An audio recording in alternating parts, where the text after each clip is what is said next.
Thank you very much for inviting me to join you today. For more than a century, the Anti-Defamation League has been at the forefront of fighting anti-Semitism and securing justice and fair treatment to all. No one should have to live in fear of being attacked or harassed because of who they are, where they are from, what they look like, whom they love, or how they worship. At the Justice Department, investigating and prosecuting hate crimes is a top priority that is deeply rooted in the department's founding purpose. The Justice Department was founded in the aftermath of the Civil War to secure the civil rights promised by the 13th, 14th, and 15th Amendments to the Constitution. While much has changed over the 151 years since the department's founding, our vigilance against hate crime and hate-based violence and domestic terrorism is as critical as it ever was. That is why I would like to express my gratitude for the strong support you have given our leadership here at the Justice Department.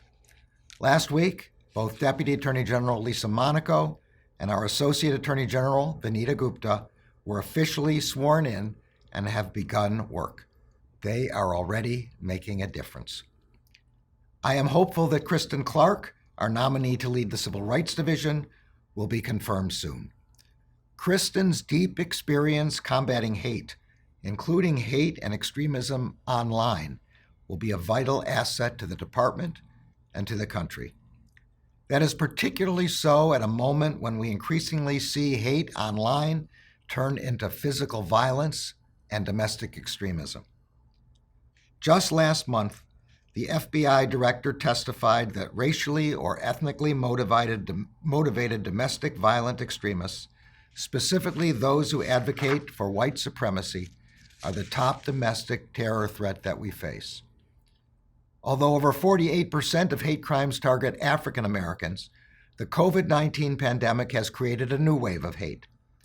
Since this pandemic began, we have seen a steady and deeply alarming rise in bias-motivated attacks and harassment on our Asian American and Pacific Islander community. And we are mindful that an increase in hate and bias-related violence is often accompanied by an increase in multiple forms of discrimination. Enforcement of both federal hate crime and anti-discrimination laws is a top priority of the Justice Department. One of the first actions I took as Attorney General was to organize an expedited whole-of-department review to determine how the department can deploy all the resources at its disposal to combat hate. We know that enforcement alone will not eradicate hate or heal the deep wounds it creates. That is why we are equally committed to assisting communities across the country combat hate crimes through community services and grant programs, from improving data collection and incident reporting to providing resources in languages other than English. Last week, I went to Oklahoma City to commemorate the horror caused by the bombing of the Federal Building on April 19, 1995.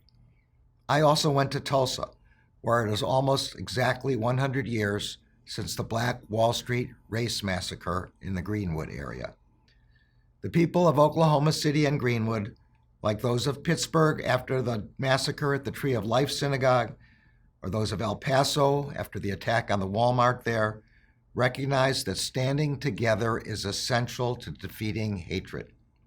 We must all stand together for the safety of our communities and for the good of our country.